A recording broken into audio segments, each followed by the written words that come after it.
প্রিয় বগুড়াবাসী, আসসালামু আলাইকুম। এই নিখিল নামে পাগলটারে আপনারা কম বেশি সবাই চেনেন। আজকে ওনার দুটি চোখ নষ্ট হয়ে গেছে।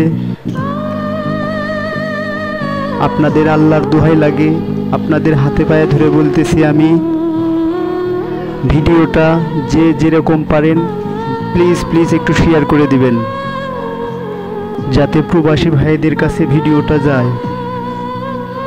আর আপনারা কেউ যদি তাকে সাহায্য সহযোগিতা করতে চান তাহলে স্ক্রিনে নাম্বার আছে, ওই নাম্বারে বিকাশ নগদ খোলা আছে। ওনার সাথে কথা বলে, ওনার মায়ের সাথে কথা বলে কনফার্ম হয়ে ওনাকে সাহায্য করতে পারেন। ডাক্তারের কাছে গেছিলাম, ডাক্তারের কাছে চিকিৎসার জন্য গেছিলাম। ডাক্তার কইল যে মা আপনি বাড়িতে দিয়ে যান, এই টাকা দিয়ে হবে না, 5,000 টাকা দিয়ে হবে না।